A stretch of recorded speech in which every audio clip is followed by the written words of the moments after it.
and Wealth Show. Thank you for tuning in. Thank you for having me. How you doing today, Mac? Very good, very good. Better for speaking to you, I must say. So, Gino's with us today. We are talking all things business, entrepreneurship. We're talking financial freedom, creating wealth. So, stay tuned. If you've got so many questions, put your questions in the chat box as well. Make your comments there. Remember, the algorithm loves engagement. So, if you've got something to share, if you want to give us a thumbs up, if you want to share what worked for you, what you learned from this, great, as we go through. So, Gino, I want to get straight into this and talk about your back, talk about you. What is it you do currently? If you give us a flavor of what your work is now. It's interesting because there are phases in one's life. I just going to turn 54 years old in the next 2 weeks. And where I started is absolutely not where I've gotten to be completely honest. Where I am currently, I am a multifamily owner. Jake, my business partner, myself, and another partner, Mike, we currently own over 1,700 apartment units, which when I look back, when I started a little over a decade ago, seemed unfathomable. It seemed that like incomprehensible to me because what I was doing is I got into the restaurant business out of college and I had a great little Italian restaurant up in New York, had it with the family, but I owned it for over 20 years. And while I was doing that, all throughout the Great Recession and all, I knew that I couldn't create wealth. I knew that I couldn't create sustainability. I knew that I couldn't create a business out of that restaurant because I felt as if it was a job to me. And Right. I met my business partner Jake, and we decided, hey, let's get into this real estate thing. I had made a couple of mistakes with other ventures in real estate, but I thought multifamily and providing people a place to live was something that we're always going to need. So that's how I got into the business. Well, fantastic. For those who don't understand what multi-family units are, please explain. Yeah, multifamily, when you look at it, a lot of people come up and go, is that multiple families living in one unit? It's actually, I don't want to say it's unique to America, but in America, it trades and it's a place where it's an apartment building, basically. It could be 2 units, which we call a duplex, 3 units, a triplex, 4 units is a quad, and then anything five and bigger, they consider commercial for financing. So when you're driving around these neighborhoods and you're looking at these big apartment buildings, well, who owns those? Lots of different people own those. The Jake and Ginos of the world can own those. There can be different sets of investors. They pool their money together. It's called a syndication. They can own that apartment building. Oh, and guess what? Insurance companies need to place their money. So they own those apartment buildings as well. It's a viable way to generate a return on your investment in real estate with that long-term sustainability. If you think about buying an apartment complex, people need a place to live.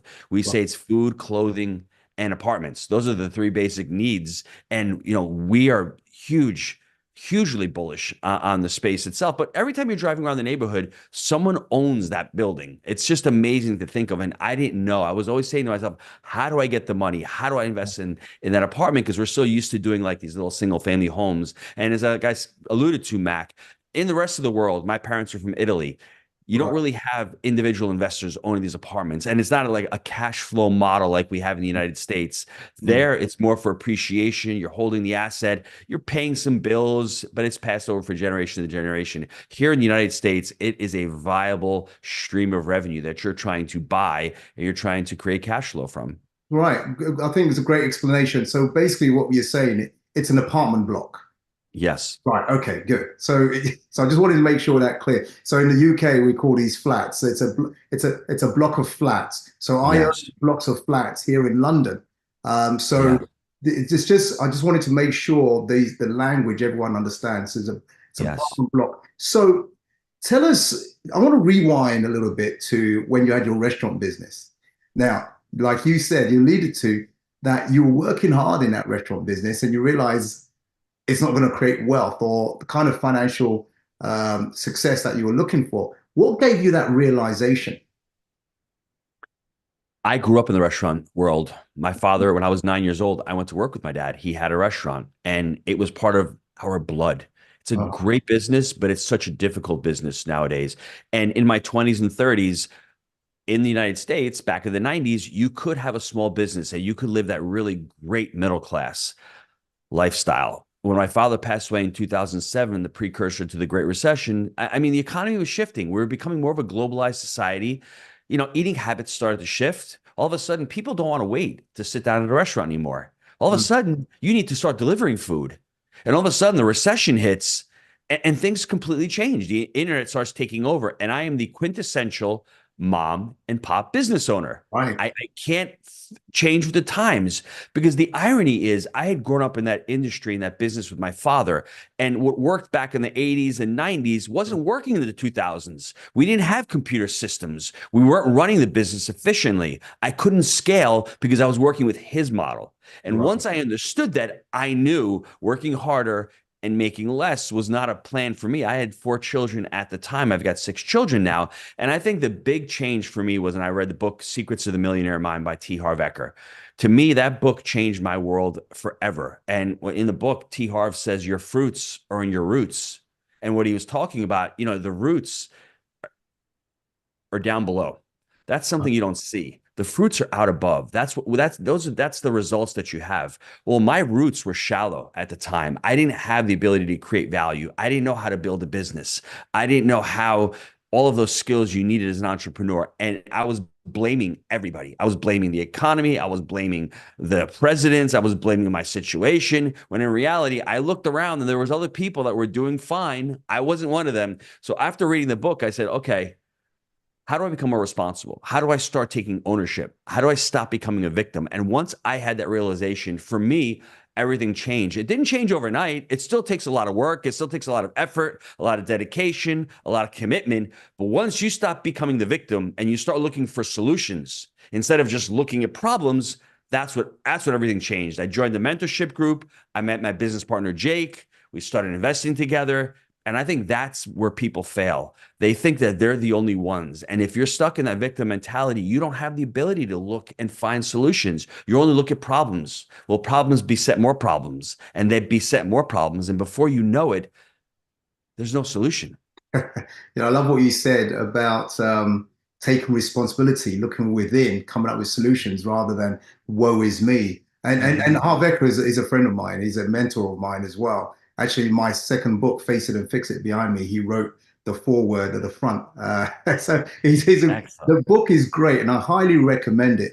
I'm one of his lead trainers on his Millionaire Mind Intensive program around the world. So it's a great learning. And I love what you said there. And many people don't understand this. When they have problems financially and things are not going right in their life, they're looking at the fruits. They're looking at the fruits. Oh, woe is me. I haven't got this. I haven't got that. I haven't got this. I haven't got that. And what you said, Mhm. is actually the fruits are created from your roots. So what was your Mhm. conditioning? What was your programming? How's your life been up to now? And if you're not happy with it, well, go back to a place where study from people who can show you how, or get into a mentorship or get coaching. So I love that. It's fantastic. Now, why is it then most people, although they're not happy with their situation, are not willing to take responsibility or go and learn? What causes that, stuckness, if you like, just stuck and not moving forward? That's a great question, Mac. To be completely frank, in my situation, who was I surrounding myself with? And this is no knock on the restaurant industry, but I was surrounding myself with waitresses, busboys, Right, people in the kitchen. And what do they like to do? All it is gossip. No one's talking about, hey, have you read Napoleon Hill? right. Hey, are you looking at that 5 cap deal? No, they're worried about is Johnny going out with Susie and where are we going out Friday night? And there's nothing wrong with that. But if I want to be able to become an investor in multifamily, my identity is rooted in the restaurant and the people I surround myself with. So what did I do to escape? I turned on T. Harv Eker, Zig Ziglar, Yeah. Tony Robbins, Mm. Jim Rome. Your input shapes your outlook. And I wanted to start changing my inputs, whereas most of us aren't even aware or conscious of our inputs. I started to become aware. I think out of desperation, out of like, I don't want my legacy to be this. I know that God gave me this amazing opportunity. I'm in the United States of America. I've got 4 kids. I had 2 amazing parents. I felt as if I was being sinful. I was letting my family down and I was letting myself down. And that desperation, I think, causes us to take some massive action. And if nothing else, that action allowed me to take a little bit more action and a little bit more action and then start meeting other people and start getting out of my surroundings and Mm. situations. And I think Tony Robbins says it better. I mean, basically the people you surround yourself, you start raising your state or the level of people around you, all of a sudden you start having to level up. And then that room gets smarter, you get smarter, and then you get into other rooms. And I think most of us, that's where we fail. We're not surrounding ourselves with the right messaging and the right people. Yeah, I totally agree with you. When I was broke and I was struggling in my very first business and things weren't going so well for me, about 24, 25 years ago now, the people around me weren't business owners. The people Yeah. around me just wanted to go to the bar, we call it the pub, and they wanted to Uh-huh. party every weekend. And when I realized that things, and similar to you, when I went to Harv Eker's program, I studied from it was like, I've got to change my environment. And what Harv Eker says, and not only him, Tony Robbins, lots of great speakers say, Jim Rohn, change your environment, surround yourself with people who can Mhm. uplift you. And I Mhm. totally agree. Surround yourself with people who are going somewhere, who have great goals, great ambitions, and not the so negative, woe is me, life is like this, and the gossiping that keeps you stuck. And for a Mhm. long time, I was in that circle. But I totally agree with you. Change your environment, change the people around you, and also start changing your mindset towards greater wealth. Now, question for you here, Gino, is this: if someone's listening in right now and thinking, I love what Gino's saying, I'd love to create financial freedom for myself. What are some steps they can take to create that? Because you decided at some point that enough is enough. And so for a 10-year period, you put your head down. This is what I want. You did it for real estate, multi-family units, and you just went for it. How can Mhm. someone do the same, whether it's real estate or otherwise? I would say, and this may sound counterintuitive, but I went and became a life coach back in 2014. Mm, And that to me was one of the impetuses for me to gain clarity and to gain an understanding, to learn some skills, life skills. And it may seem interesting and strange, but why would you want to know about life skills when all I want to do is make money? mhm, Like, once again, I am not chasing money right now. I'm chasing opportunity. And from that opportunity, I yield money. And money is just a result. Money has a set of rules. Money is a game. And if we don't understand that, we're going to lose the game. If you're playing soccer with a football, you're not going to be really good at the sport, are you? You need to understand the rules. But more importantly, this life coaching, I wanted to do it because I wanted some more personal development. I wanted to take a deeper dive into skills such as listening, such as asking empowering questions, such as learning how to properly set goals, such as learning how to interact with others. All of these skills that you need that you're never taught, and they can be, I guess, translated into business. And once I knew my goals and my objectives, and I knew how to set goals, and once I really learned how to really listen to people, and I really learned how to create value, and not just setting goals, but goals that I really truly wanted to hit, goals that lit me up, goals that were a passion for me. I always wanted to become financially free, not to be able to spend money and have fun. My whole idea and my thought process was, well, if I can become financially free, I don't have to worry about the bills. I can worry about helping others and creating impact and writing books.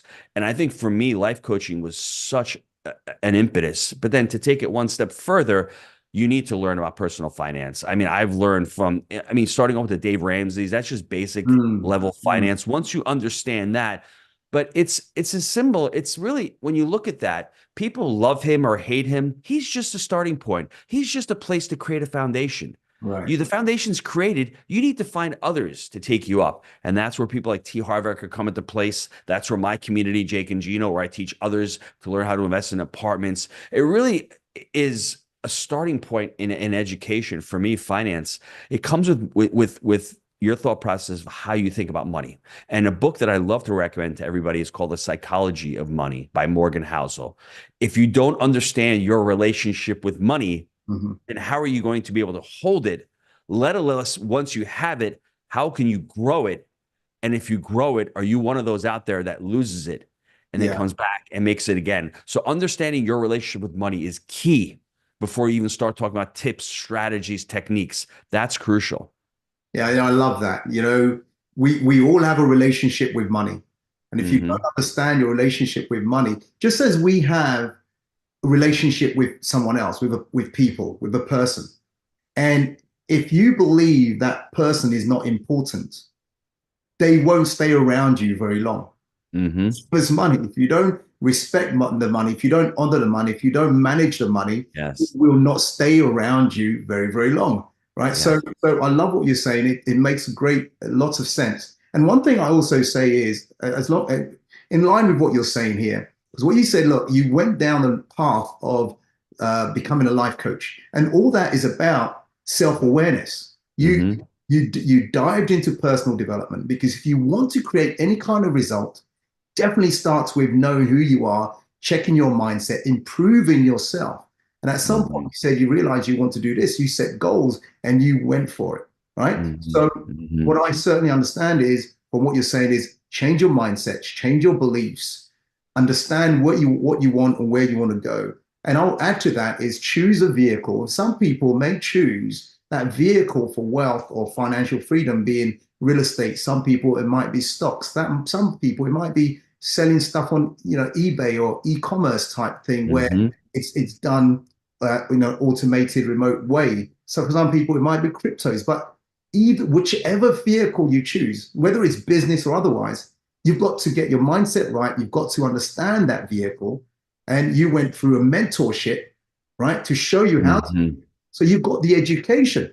And more often than not, people say, I'm going to do this. And I said, you know how to do it? No, I'm going to figure it out. Well, figuring it out is actually going to cost you more than spend Yes. 1,000 or 2,000 on learning how to do it properly, or $10,000 on how to do it Mm-hmm. properly so you can multiply. Any thoughts? Any thoughts Yeah, on? Mac. Yeah, do you mind if I just add two things to the Yeah, relationship with money? Because I think this is sure. crucial. For you to understand your relationship with money after you've read the book, I would say go down in your past and stop and think about the things you heard about money.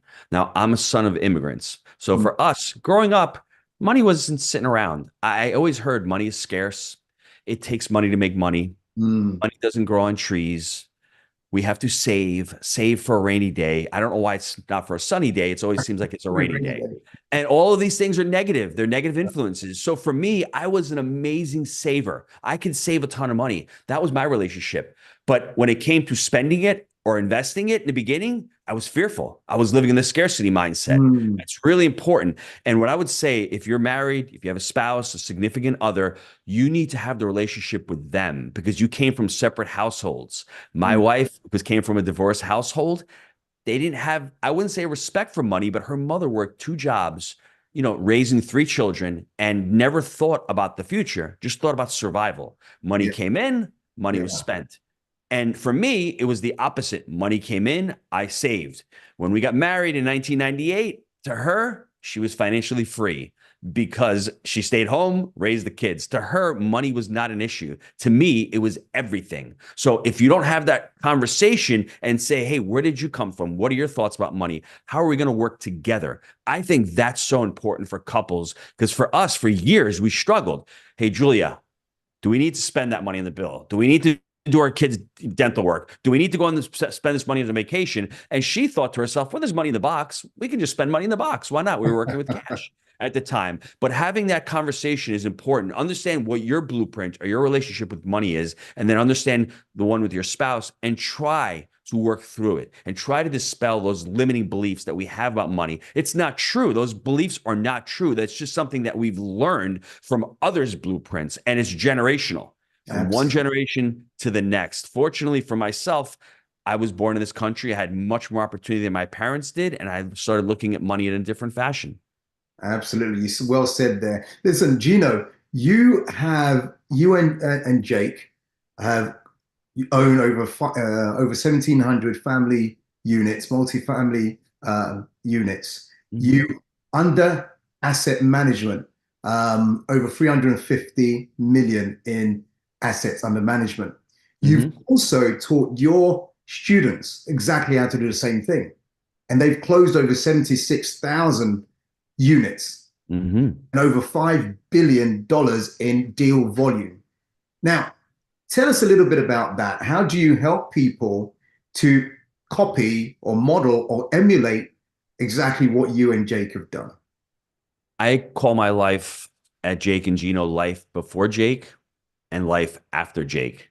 Okay. Life before Jake, Gino did not have a map. Gino did not have a process. Gino was winging it like most other real estate investors. Mm. When I met Jake, I had gone through the mentorships. We had bought our first property, and then we had bought our second property. It took us 18 months for that first property. But then 3 months after we had closed on our second one, we created this framework called buy right, manage right, and finance right. Now, one day Jake is sitting in his garage.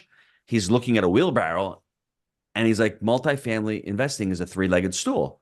The two back legs of the wheelbarrow, one is the buy right and one is the finance right. Those are both fixed. Mm. Once you buy the asset properly and once you finance it properly, they're fixed. The wheel of the wheelbarrow is in constant motion. That's the manage right. And if you take it one step further and you extrapolate that, isn't that the way you should buy a business or Mm. maybe an RV park or Mm. maybe any other asset? You need to buy them properly. The numbers have to make sense. You need to get proper financing. And oh, by the way, when you do buy your business, you better not give the keys to somebody else and let them manage it. You better have some type of management, some type of expectations, some type of KPIs. If you can't measure it, you can't manage it. So when you look at investing, and that's the thing I think investors make a mistake on, Mac, when they invest in real estate. They look at it as just an investment. I'm just being a landlord. The beauty of real estate is it can become an entrepreneurial journey. We say Mm. at Jake and Gino that we create multifamily entrepreneurs to be able to scale up and buy these apartment flats, apartment complexes. You can start hiring. You don't have to do everything yourself. You That's can right. have property managers. You can have maintenance techs. But life before Jake, Gino didn't know that. Gino was just going out and buying assets and doing everything himself. He absolutely did not buy them properly. Financing, I didn't know the financing, and manage. So if you can you imagine if one of those three is not working properly, you've done it incorrectly, your wheelbarrow is going to tip over and it's going to fail. So every time anybody listening to this, you analyze an investment or you analyze to buy a business, look at it from the lens of those three pillars. You're buying it, you're financing it, and you're managing it. Wonderful, wonderful, wonderful. Fantastic. Listen, it's great because you've used it yourself with Jake. Your Mhm. clients, your students have been using that again. The right. What do you teach? How old are your children, and what do you teach your children around money and wealth, if at all? Oh, it's a great question. I'm actually in the process of writing a book called Happy Money, Happy Family, Happy Legacy. I Nice. interviewed I interviewed Ken Honda on our podcast about 3 months ago, and he said, "You need to write a book." And Oh, fantastic. when somebody gives me a challenge, and to me, I have been transformed in this topic because early on, my first couple of kids, it was more about scarcity, more about scarcity. And Mm. now, as they get older, my oldest one is 24, my youngest one is 9. So there's six of them, five girls and one boy. Wow. I've created this mindset of, and the first three kids are all have their own little businesses. I have monthly calls with them with our bookkeeper. So I am been training them, and they're all the first three kids are all invested in real estate with me. They've done deals with me, so they Nice. understand. I'll give you a quick example. Back in my son was 15 years old. He wanted to buy an amplifier. He's a great musician, loves to sing opera. So I said, Mike, how much is the amp? He said it's $1,500. I say your net worth is $5,000 in the bank, and you want to spend 30% of your net worth on something that you don't need, right? And if you follow the process, he was bashing me, kept asking me after 3 months. I said, Michael, how about we take that 5,000, put it into a real estate deal? And he didn't bat an eye. He said, sure, let's do it. And what that caused, the chain reaction 6 years later, his net worth is almost at seven figures with that $5,000 investment. We've done phenomenal. But not even that, the financial words that he uses now. He knows what economic occupancy is. He knows what seller financing is. He asks the right questions. He's financially intelligent from that standpoint. You know, your language becomes your experience. And Yeah. that's with my oldest daughter and my second daughter. All of a sudden they understand. And we actually have a deal that we're signing right now. It's a $9 million deal. And he has about $30,000 in the bank. And he said to me, Dad, can I sell my car and put my money, the car money into the deal? And that to me made me feel amazing because I know all of a sudden he values and understands what assets are. He's not worrying about going out and becoming a consumer. Their Mm. first idea is about producing. Yeah. And it also brings joy in your life because if all you're focusing on is consumption, there's nothing wrong with that. But where's that consumption coming from? Is it coming from a job where you have to slave 40 hours a week and then you spend all the money? Or is it coming from something you're producing? And that production, to me, gives you purpose in life. And Yeah. that purpose in life, you create that money and you can use that money to consume. But to continue to go between the production and consumption is amazing. And I would tell everybody, no matter how old your children are, start the conversation. Hey, listen, Mm. I was doing financially poor back in 2008, 2009, 2010. I should have shared it more with my children. I should have shared the struggles with them so they could see how it is. But at the same time, as I got out of it and I started investing, I started sharing more of my story with them. It needs to be spoken to around the dinner table. They need to hear the words. They need to know when they become adults that they know what a checking account is. They know what a general ledger is. They know what a balance sheet and income statement is and a statement of cash flows, because that's the reality. That's the world we live in. And if you want them to succeed in money, people with financial intelligence can change the world for the better. And if your kids are financially intelligent, they will change the world for the better, not only for themselves, but for their families as well. I totally agree with you. And from an early age, I started playing the cash flow game.